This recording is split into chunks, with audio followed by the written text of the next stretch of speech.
You guys thought I was down there, didn't you, taking a nap?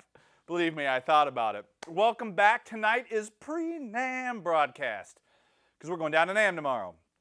So if there's anything you want to see NAMM, if you can't be there anywhere, you want us to stop by, we'll try to grab some videos, some photos. Drop us a line on the Recording Ninja Workshop, what did we do, Facebook page? On the Recording Ninja Workshop Facebook page, tell us what you want to see, where you want to go, and we'll try to make the rounds for everybody. I only get one day down there this year because we've got sessions all weekend. But today, as you can see, we've built a fort, a kick drum fort. This is a topic that a lot of people have asked about, and we decided this would be a good day to tackle that.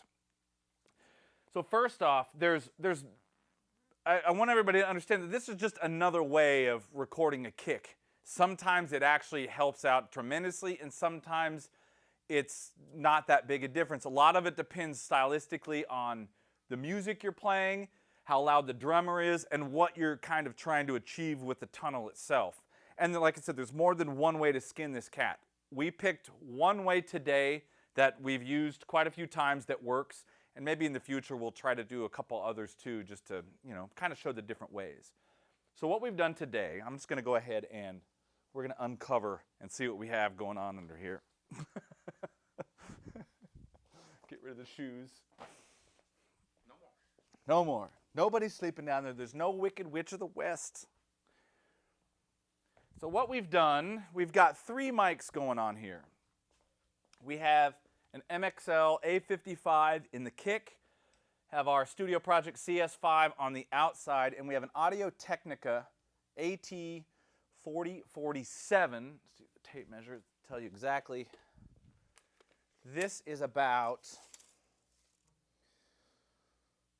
28.5 inches away from the drum. Now, I'm sure a lot of you guys have used various different mics here, and if you've seen any of the broadcasts and the other videos, we commonly use one up in this area. But today, the goal is going to be a little different. Our goal with this particular kick tunnel is going to be to isolate these mics on the kick from the cymbals as much as we can. Now, having kind of said that, you're not going to isolate it 100%. It's just, that's not the goal. It's unrealistic, and you don't necessarily need to do that either to get some separation. There's a cool thing about having a mic this far back with the bass drum is even if it's just this mic and the inside mic is you get this wonderful depth and size you don't get from this mic right here. A lot of the low end comes from here, but there's a bigness to a little bit of distance from the kick. But if we have it wide open like this, especially the ride cymbal's a clear shot, that both crashes, all that stuff's a clear shot. Even the snare is going to bleed in here a lot. And not that bleed is bad, because bleed can be your friend sometimes. But if you're trying to use this mic really as an extension of the kick drum, getting some isolation is key. And that's going to be our goal today, is making these three mics really pick up a kick and seeing if we can separate them from the cymbals and the rest of the kit. Now, we are using simply two music stands, or not music stands, mic stands. You can use whatever you have. I like these because they're nice and strong. But you can also, if you've got extra cymbal stands, you set up like this and you can lay the blankets over.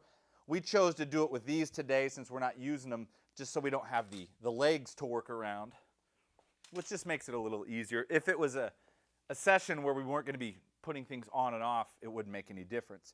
And we're just laying the blankets over. I'm using 3 different packing blankets. And first we're going to start hearing everything with no tunnel, just so you can get an idea of what the basic kit sounds like in the room. We'll go through each of the mics so you can hear them. And that'll be our litmus test right there. And then we're going to put 1 blanket on. We'll hear that, 2, hear that, 3, hear that. Now, like I said in the beginning, this is only one way of doing it. It's a very effective way. There are a lot of variables. A lot of it depends on the drummer, your room, how much you're trying to kill bleed, how much bleed you need to kill. But we'll see how each blanket adds to that isolation. And then we'll even check it in the room mics, which sometimes when you close this off, it can have a big effect on the room mics. We noticed that for our purposes, it wasn't changing it a ton while we were doing sound check, but there still is a change. The biggest thing is you're going to hear the kick drum change. Now, the last thing I'll note before we start hearing this is one thing that can change the drum considerably is if we get these blankets too much on there. It's like anything, you know, if you start grabbing the drum or putting weight on the shell, it's going to restrict it from vibrating, which is going to dampen it and change the tone. That could be a cool thing. That could be a detrimental thing to your kick drum sound. It really depends. I'm going to kind of hang them over enough because I want you to see what happens. And it's quite a difference as we get these blankets on. So by the end of this, you should have a good idea of how this system works, and then you can decide if it works for you. So should we go ahead and test this sucker out? Cool. All right, I'm going to go in the control room. First off, we're just going to run through the mics real quick, and then we'll hear all of these with no tunnel.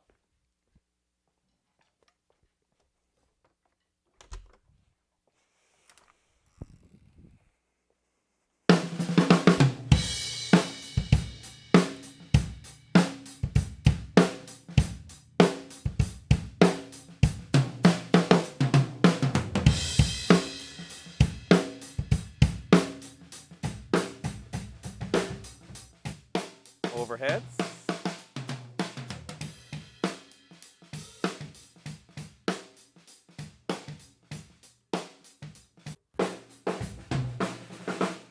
Room.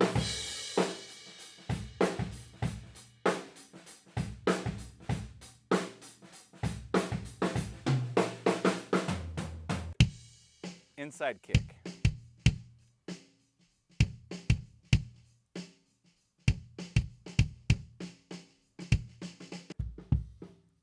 Outside kick.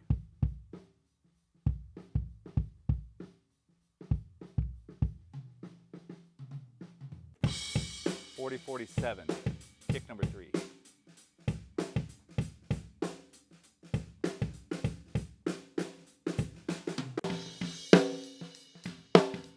Snare. 1, 2, 3, 4, boom. How is out there breaking stuff? That's rock and roll, baby. All right, one thing I'll mention before we go anything further, let me tell you how everything is set up. We are doing a little EQ on the inside kick because I want it to punch through. I'm EQing the CS5 to have a little bit of extra low end, so I'm pushing that, but I'm not, other than that, I'm not doing anything. The 40-47, our kick mic number 3 that's out and low, is no EQ, nothing. Toms are getting a touch, and the overheads are getting just a little bit of, I've got a shelf at about 12K, and I'm rolling a little bottom off, that's about it. And then the rooms are also getting a little bit of bottom end because it sounded good. And that's it, there's no compression, nothing else. You know, that's not the overall goal today, so we're just trying to make things sit nice, and then we're gonna start piling on. Now, hey, will you play me a groove again. Let's listen to this third kick mic, because the AT4047 is going to be probably the mic that you hear the most difference in as we start building our tunnel. Go ahead and play a groove, do some hi-hat and some ride and some crashes and stuff.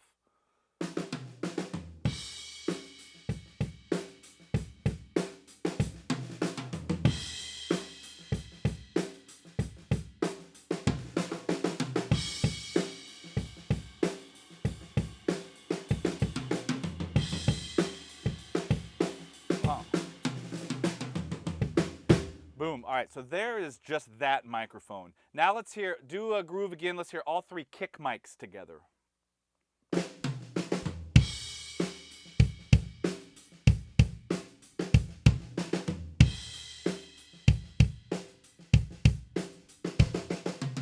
Inside. Inside and 40-47. Inside, outside. All 3. 1, 2, 3, 4, boom. So you can hear there's definite difference between each of those microphones, but you can also hear when you have the inside and that 40-47, although there's a ton of bleed in that 40-47, there's a cool kind of mid-range and low mid-range to the kick that extends it a little bit. And then that CS5, you bring it in, and we've got, it's almost our sub kick in a way. It's got a ton of low end. All right, so one last time before we build a tunnel, how will you run through that 12-bar phrase? Hat, ride, toms. Let's hear what it all sounds like together.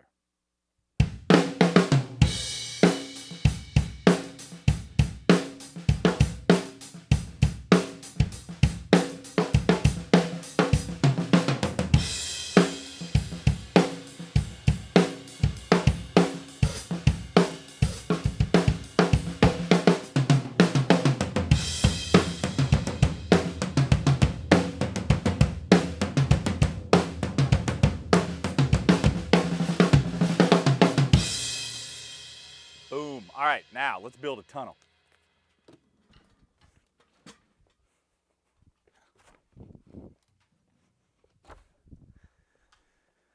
Okay, we're gonna start with, let's do 1 blanket.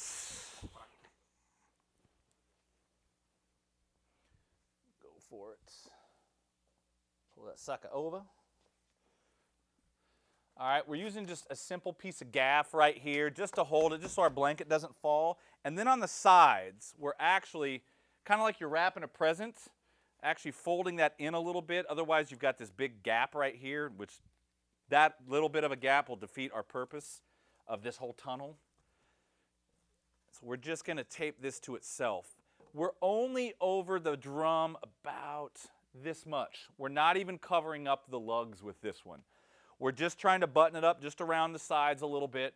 Little piece of gaff here on the top. And hey, I highly recommend using gaff instead of duct tape, especially if you're taping to your drums or any gear. You're taping to guitars, amps. You get some gaff tape. It's more expensive than duct tape, and it's not exactly available everywhere, but it does not leave a crappy residue all over your gear like duct tape will. So I highly recommend it. So we're just using a little gaff just to button things up. As you can see that, we got our back mic, using the back of the mic stand to hold this open. And we're going to leave it open for now. And let's just go here how this one thing changes. And we'll start with the 4047.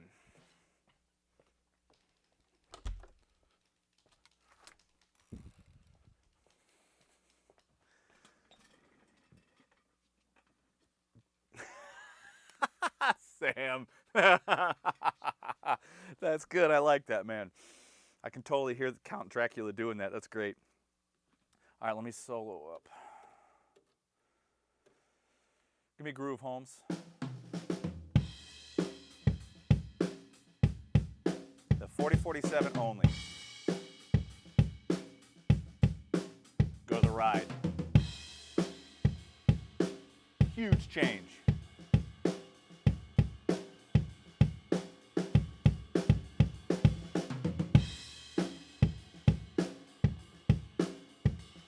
Right on a crash. I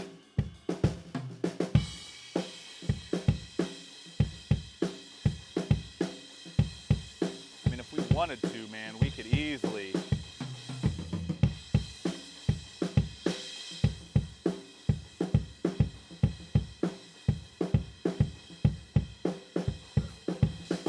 Cool, cool. We could easily EQ more of that cymbal out if we needed to. But it's one blanket, and it's a gigantic change already in the amount of bleed into that microphone that is 28 inches in front of the kick. Cymbals down, ride is down. Now let's play just a hi-hat groove again. This is all 3 kick mics. I'm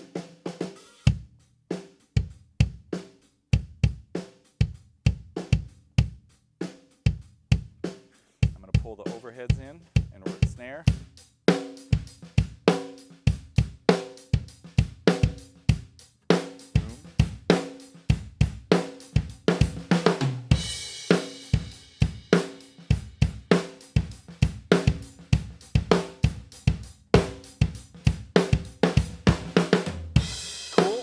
So we're starting just that without any other EQ. There's no expanders. We're not using any gates or anything. We actually start to get a little separation from the low end, what we're hearing in the kick drum, some separation from the cymbals and even from the snare drum a little bit. Now, one thing besides the bass drum to listen to as we start piling the blankets on is listen to the cymbals, the hat, and even the snare, because essentially those blankets are sucking up high end. And even some of the upper mids, it's just going to start dampening a little bit. So we'll get a little bit of a change there too. But already we've cut out a ton of bleed in our bottom end, and the kick drum has become more defined. All right, let's go pile on one more blanket.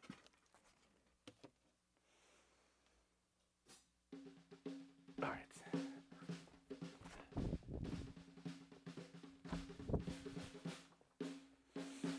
All right, blanket number dos. Now these are just packing blankets actually from U-Haul from moving, which are great because they're a little heavier than a normal blanket, so they actually do a nicer job. Now this I'm not going to bother taping This one's a little bit longer. We will make sure it comes down on the edge. And then I'm going to go ahead and open it back up here again too. We'll just keep everything thrown out into the room. All right, I'm going to go back to that 4047 and let's start with that sucker.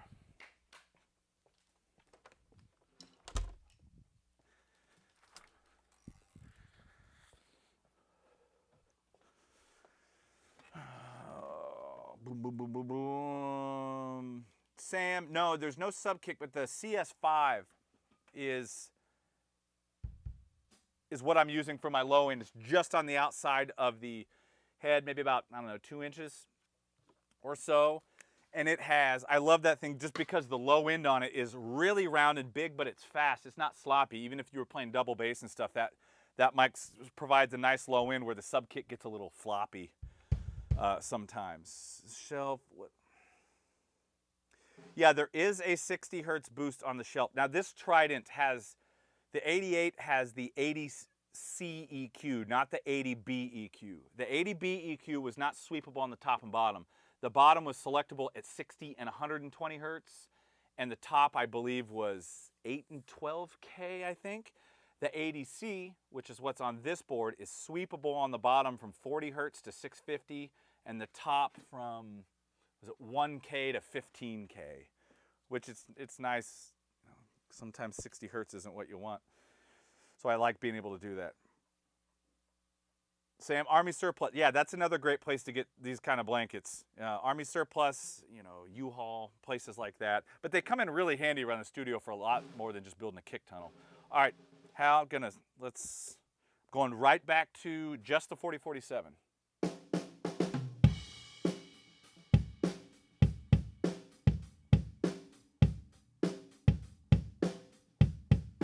Go to the ride. We've almost lost the ride now. All three together.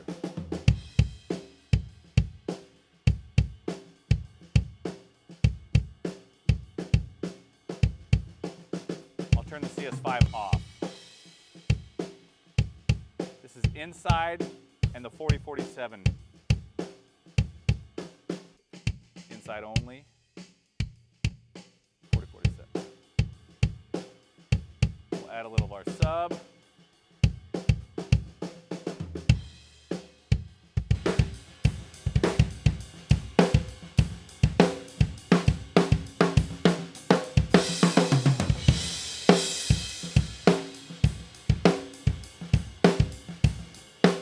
Turn the sub off. Go back to the hi-hat. Stay straight. Kill the rooms for now. So this is just the inside, the MXL on the inside, and the AT4047 about 28 inches in front of the kick. No CS5.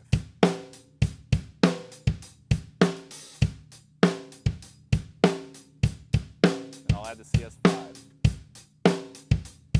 Bottoming support.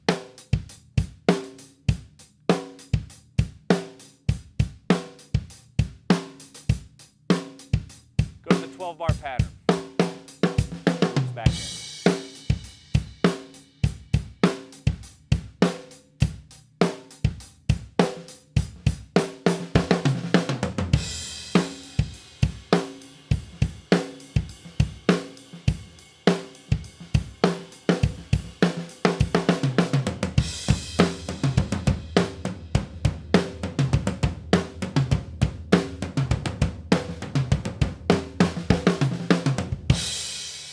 Boom. All right. Yeah, Sam, I agree, man. Pretty good kick sound. David, did you turn the high cut back to full? Are you talking about the high cut on the CS5? Let me answer that for me, and then I'll tell you what the answer is. Because no, if that's what you're talking about, the cool thing about the CS5, it's a really versatile mic. It has 5 polar pattern choices. It has high pass, low pass, and 4 pads on it. The high pass, I usually set, what do we usually set to? How the 15, just the 15 dip, because that just, for some reason, that just does it. And I have to ask Brent, who designed that again, exactly what that's doing, because it's not just a typical, low pass on there. So I can't remember, but that, for some reason, just the way it keeps some of the cymbals and stuff out, it does a nice job. And that's usually what I leave it set out almost all the freaking time. It never changes. The pad might change, or I might use the high pass on it, but that's it. The low pass on the top, it always stays at the -15 setting. Curious how much it's trying to change. Sam, we'll talk, man. I'll talk to you about that if you want more info. I can actually hook you up with Justin and those guys. They'd be more than happy to talk to you about that stuff. Richard, yes, CS5, love it for low end. Also killer on a bass cab. You put that thing on a bass guitar cab, cranked out bottom. Oh man, it's sick. It's sick. See if there's any questions I'm missing. The Trident is, this one is a 24 channel, but they make them all the way up to, right now they have chassis, I know, all the way up to 40. But they'll go a 48. They'll go bigger if you want it, man. And those guys are all local, so if you want to talk to them, I'd be more than happy to hook anybody up with them. So I love this thing. It sounds so good for a lot of stuff. All right, we got one more blanket to add. Let's put that sucker on.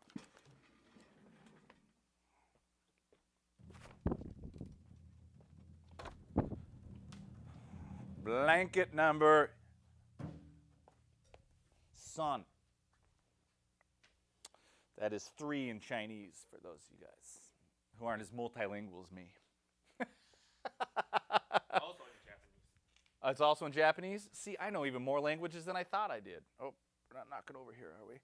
All right, let's open this end up.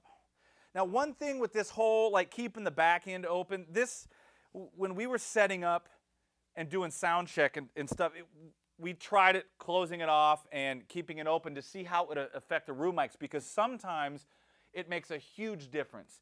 Now, we're using the 22 by 18 Gretsch today, which is really tight and focused. And I think that's an EMAD on there, right? Or, yeah, with an EMAD, so it's really tight and focused. It didn't make as big a difference. Probably if we still had the 24, which is a P3 on there, it's got a little bit more to it, you would notice more difference with this being open and throwing the kick out into the room, or with it being closed off. But with this particular kick drum, we actually didn't notice much of a difference. I'm just leaving it open because I think it sounds cool in the room. So that's what it is. And again, also pay attention how much, now we're over the kick about that much. I'm actually covering the lugs up with these last two. If your blankets, whatever you're using, especially if you start using 2, 3, or if you really want to isolate more than that, if they start getting too much over the shell, it's going to dry it out. And like you can hear now how the kick drum starts to pop out. If you dampen this shell too much, it will actually you'll lose your note. You'll lose any of the attack that's on there just by having a damn blanket on there. So, all right, let's go hear this sucker. I think this is green like Sam's. This might have come from an Army surplus store, actually.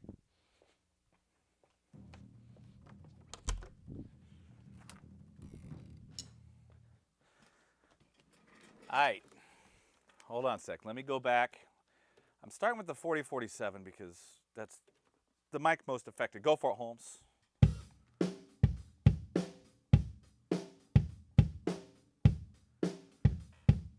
For the ride.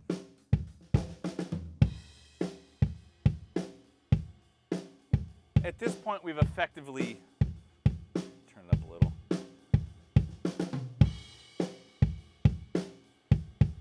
Toms.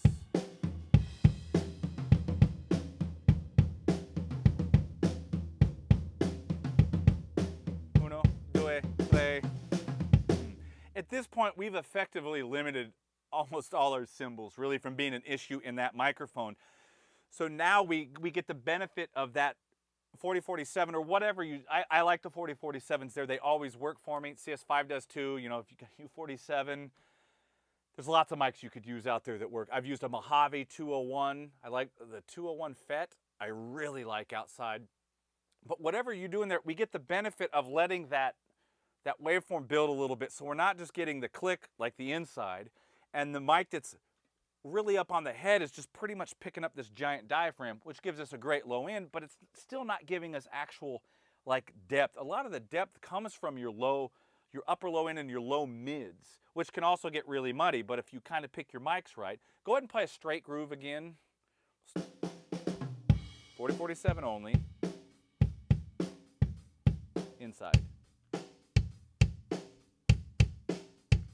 side only. See, there's no depth there at all. We go to the CS5. And that adds some bottom, like a sub to it.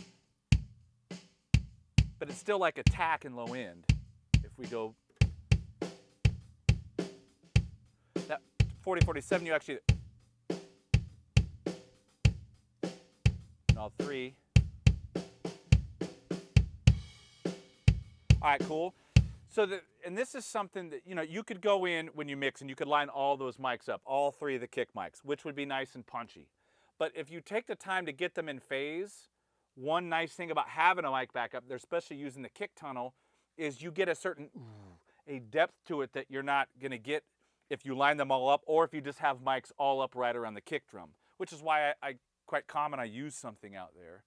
Not always with the kick tunnel, but let's hear this guy in context. Let's go through that pattern, brother.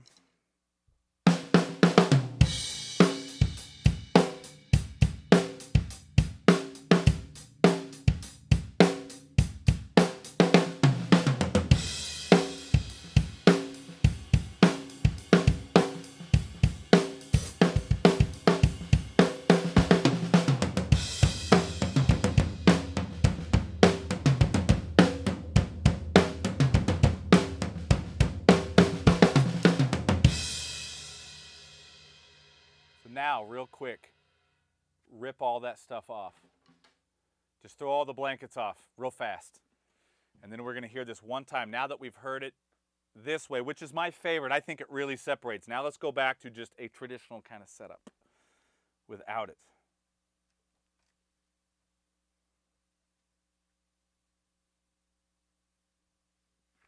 So again, you guys, if you're going to be at NAMM tomorrow, I'm only going to be down there one day, but if you're going to be there, hit me up, drop a message on Facebook or Twitter or something. I'd love to hook up. Sam, if you're going to be around tomorrow, man, I'd love to take you over to the Trident guys and hook you up. That'd be really cool.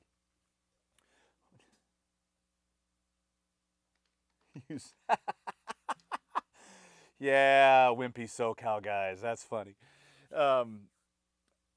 If you can't be at NAMM, drop us, go to the Facebook page, Recording Ninja Workshops, send us a message or just put it on the timeline or whatever and let us know what you want to see. We'll check it and we'll try to get around to the booth, get a little video, some photos, talk to some people, try to hook everybody up that can't come out to sunny SoCal, which apparently it's going to be raining. It's not even going to be sunny SoCal. All right, play.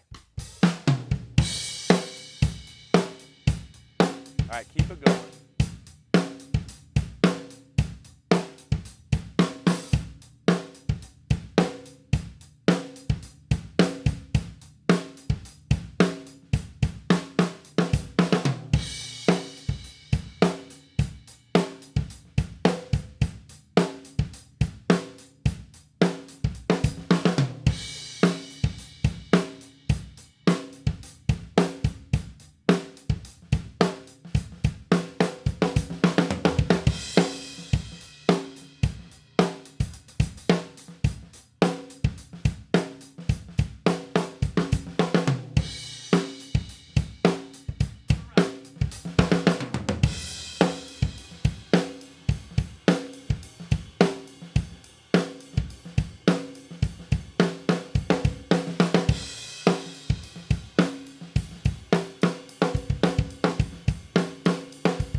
I like it. That's a perfect place to stop.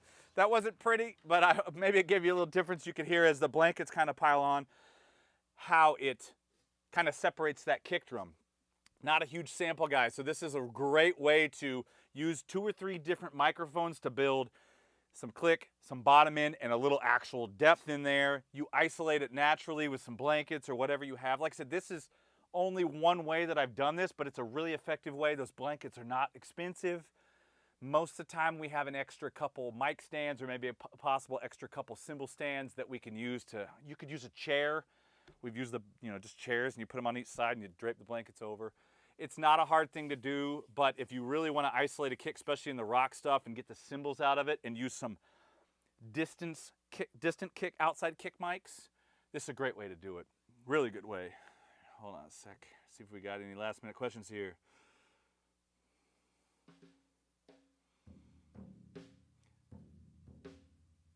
Yeah, Sam, I totally agree, man. When there's a lot of stuff going on, that little bit of separation goes a long freaking way, man. And focus, very nice. Thanks, guys. Hey, everybody, thank you so much for joining us today. We've got a couple other cool things planned coming up soon.